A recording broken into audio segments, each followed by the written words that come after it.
चाहते प्रधानमंत्री जी।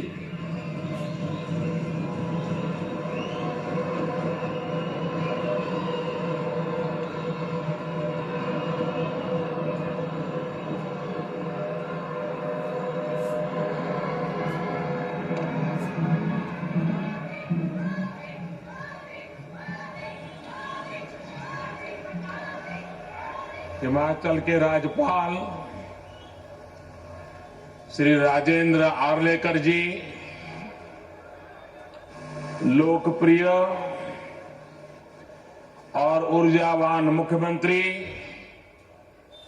श्री जयराम ठाकुर जी,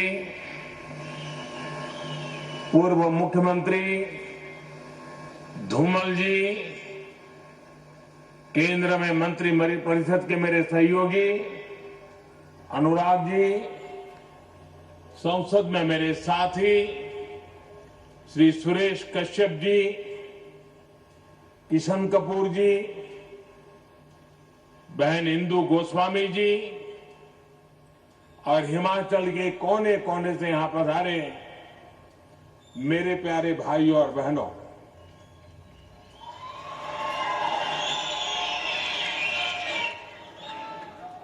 इस महीने काशी विश्वनाथ आर्य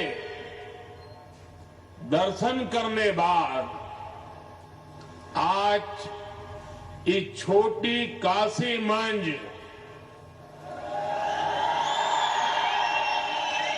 बाबा भूतनाथरा, पंचवक्त्रारा, महामृत्युंजयरा आशीर्वाद लेने रा मौका मिलिया।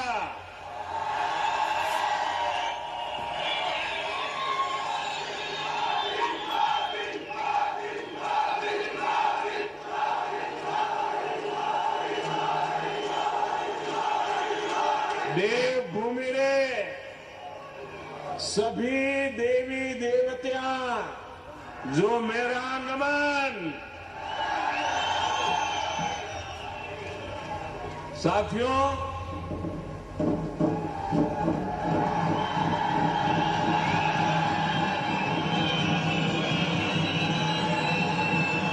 हिमाचल से मेरा हमेशा से एक भावात्मक रिश्ता रहा है। हिमाचल की धरती ने हिमालय के उत्तुंग शिखरों ने मेरे जीवन को दिशा देने में अहम भूमिका निभाई है।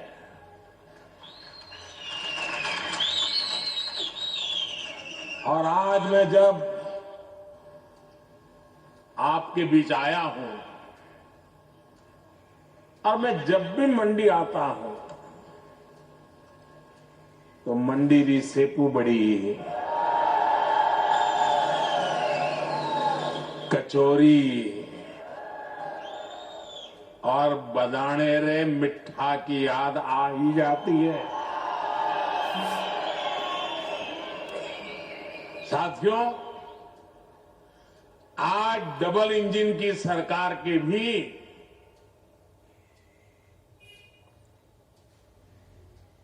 4 साल पूरे हुए हैं। सेवा और सिद्धि के इन 4 सालों के लिए हिमाचल के जनता जनार्दन को बहुत बहुत बधाई देता हूं। और इतनी बड़ी तादाद में और ऐसी कड़ाके की ठंड में हम सबको आशीर्वाद देने के लिए आना, इसका मतलब ही है कि इन 4 साल में हिमाचल को तेज गति से आगे बढ़ते हुए आपने देखा है। जयराम जी और उनकी परिश्रमी टीम ने हिमाचल वासियों के सपनों को पूरा करने के लिए कोई कोर कसर नहीं छोड़ी है। इन 4 वर्षों में 2 साल हमने मजबूती से कोरोना से भी लड़ाई लड़ी है और विकास के कार्यों को भी रुकने नहीं दिया। बीते 4 सालों में हिमाचल को पहला एम्स मिला, हमीरपुर, मंडी, चंबा और सिरमौर में 4 नए मेडिकल कॉलेज स्वीकृत किए गए।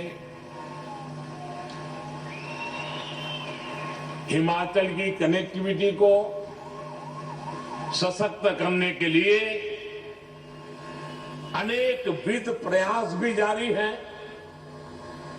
भाई और बहनों, आज यहां मंच पर आने से पहले मैं हिमाचल प्रदेश के औद्योगिक विकास से जुड़े कार्यक्रमों में इन्वेस्टर्स मीट में शामिल हुआ और यहां एक जो प्रदर्शनी लगी है उसे देख करके भी मन अभिभूत हो गया। इसमें हिमाचल में हजारों करोड़ रुपए के निवेश का, युवाओं के लिए अनेक नए रोजगार का मार्ग बना है। अभी यहां थोड़ी देर पहले 11,000 करोड़ रुपए की लागत वाले 4 बड़े हाइड्रो इलेक्ट्रिक प्रोजेक्ट्स का शिलान्यास या फिर लोकार्पण भी किया गया है।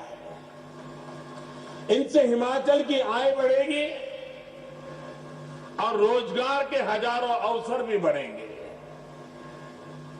सावड़ा कुड्डू प्रोजेक्ट हो, लूहरी प्रोजेक्ट हो, धौला सिद्ध प्रोजेक्ट हो या रेणुका जी प्रोजेक्ट, ये सभी हिमाचल की आकांक्षा और देश की आवश्यकता की पूर्ति दोनों के माध्यम से होने वाली है। सावड़ा कुड्डू बांध तो पियानो की आकृति वाला एशिया का पहला ऐसा बांध है। यहां पैदा हुई बिजली से हिमाचल को हर वर्ष लगभग 125 करोड़ रुपए की आय होगी। साथियों, श्री रेणुका जी हमारी आस्था का अहम केंद्र है।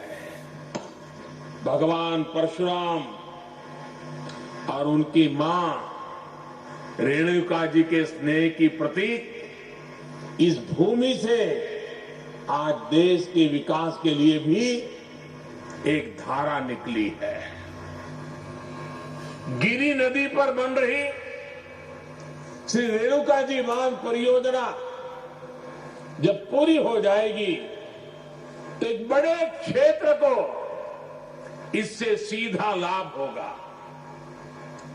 इस प्रोजेक्ट से जो भी आय होगी उसका भी एक बड़ा हिस्सा यहीं के विकास पर खर्च होगा। साथियों, देश के नागरिकों का जीवन आसान बनाना, ईज ऑफ लिविंग हमारी सरकार की सर्वोच्च प्राथमिकता है और इसमें बिजली की बहुत बड़ी भूमिका है। बिजली पड़ने के लिए, बिजली घर के काम निपटाने के लिए, बिजली उद्योगों के लिए और इतना ही नहीं, अब तो बिजली मोबाइल चार्ज करने के लिए, उसके बिना कोई रह ही नहीं सकता। आप जानते हैं हमारी सरकार का ईज ऑफ लिविंग मॉडल पर्यावरण के प्रति सचेत और पर्यावरण की रक्षा करने में भी मदद कर रहा है।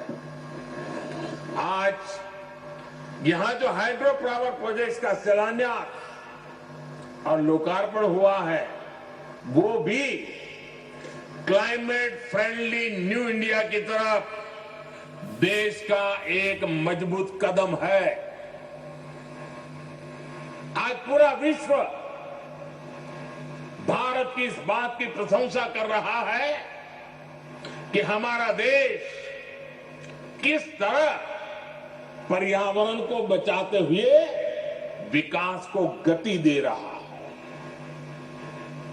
सोलर पावर से लेकर हाइड्रो पावर तक, पवन ऊर्जा से लेकर ग्रीन हाइड्रोजन तक हमारा देश रिन्यूएबल एनर्जी के हर संसाधन को पूरी तरह से इस्तेमाल करने के लिए निरंतर काम कर रहा है।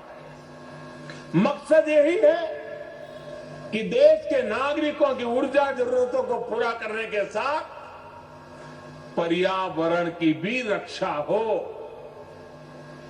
और भारत अपने लक्ष्यों को किस तरह प्राप्त कर रहा है उसका एक उदाहरण देश की बढ़ती इंस्टॉल इलेक्ट्रिसिटी कैपेसिटी भी है।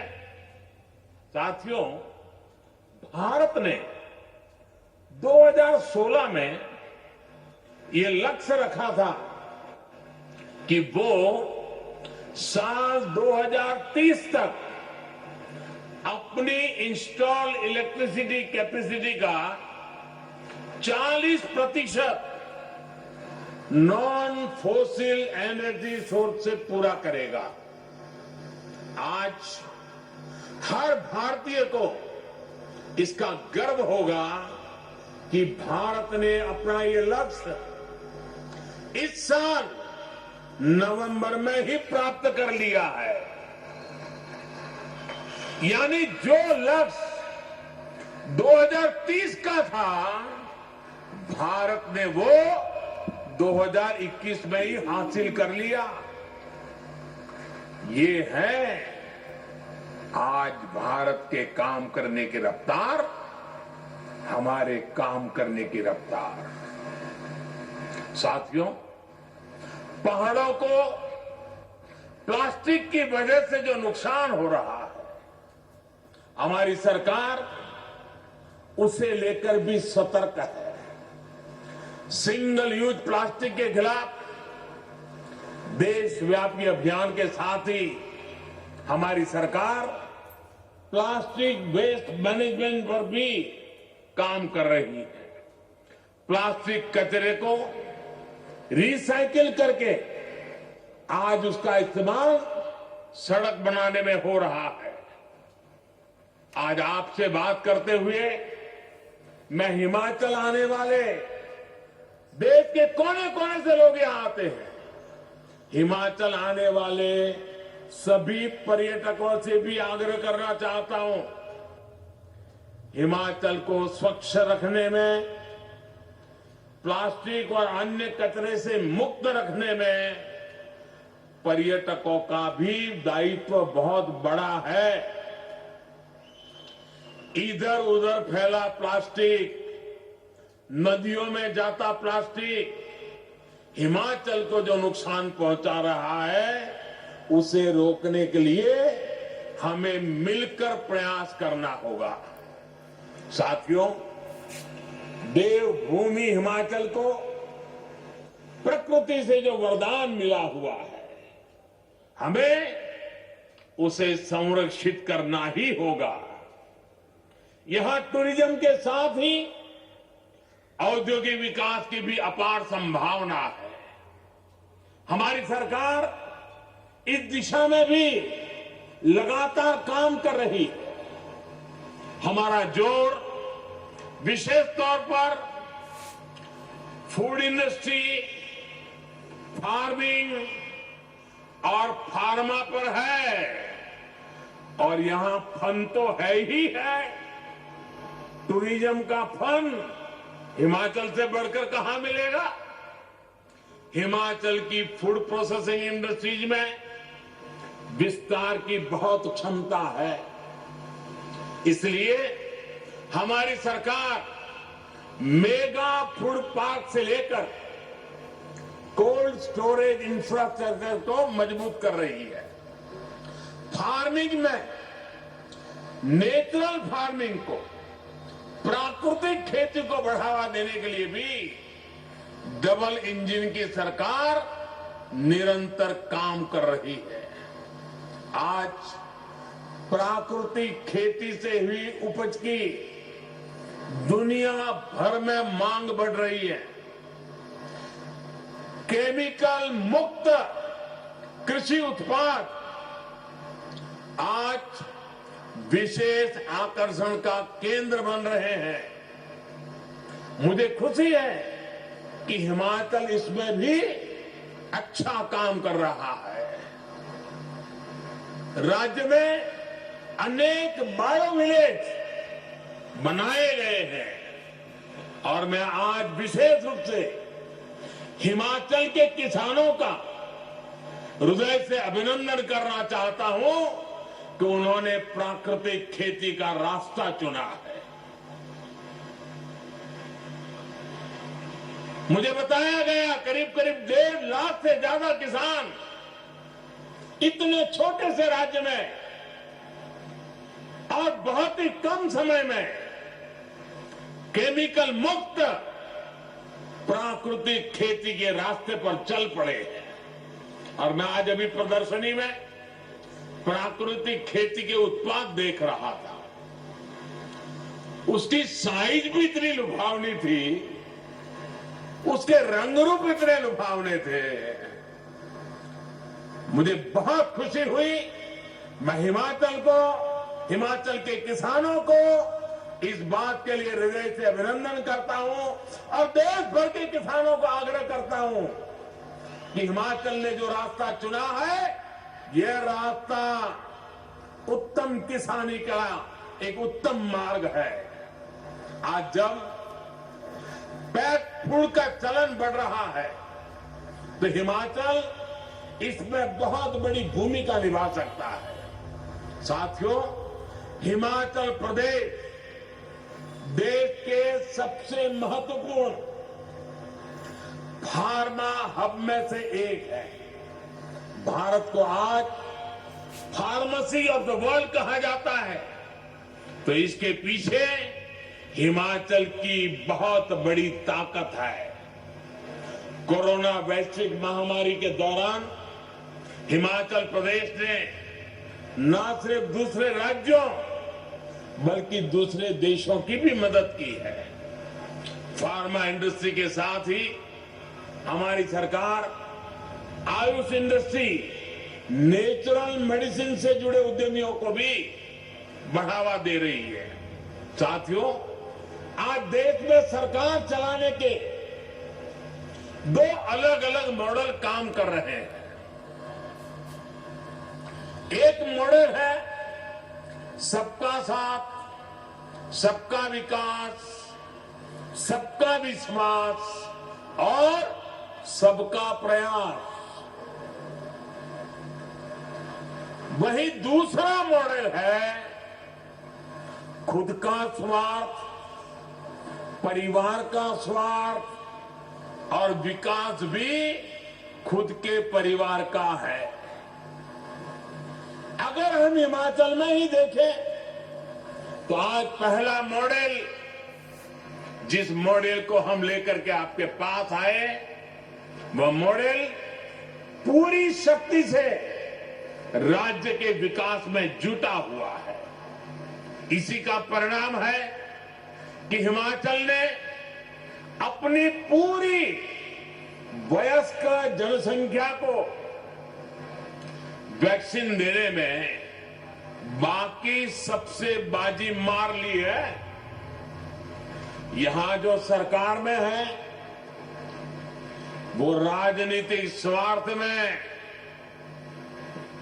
डूबे नहीं है, बल्कि उन्होंने पूरा ध्यान हिमाचल के एक एक नागरिक को वैक्सीन कैसे मिले इसमें लगाया है। और मुझे एक बार वर्चुअली इस काम में जुटे लोगों से बात करने का सौभाग्य मिला था। बड़ा प्रेरक, एक एक की बात इतनी प्रेरक थी।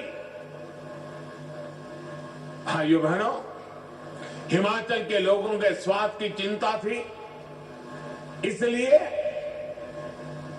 दूर दराज के क्षेत्रों में भी कष्ट उठा करके भी सबने वैक्सीन पहुंचाई। ये हमारा सेवा भाव, लोगों के प्रति दायित्व का एहसास है। यहां सरकार ने लोगों के विकास के लिए अनेक नई योजनाओं को लागू किया है और केंद्र सरकार की योजनाओं का भी बेहतर तरीके से विस्तार कर रही है। ये दिखाता है कि हिमाचल सरकार को लोगों की, गरीबों की कितनी चिंता है। साथियों, आज हमारी सरकार बेटियों को बेटों के समान अधिकार देने के लिए काम कर रही है। बेटा बेटी एक समान, और इतनी बड़ी मात्रा में माताएं बहनें आई हैं तो उनके आशीर्वाद हमें इस काम के लिए ताकत देते हैं। बेटा बेटी एक समान। हमने तय किया है कि बेटियों की शादी की उम्र भी वही होनी चाहिए जिस उम्र में बेटों को शादी की इजाजत मिलती है। देखिए, सबसे ज्यादा तालियां हमारी बहनें बजा रही है।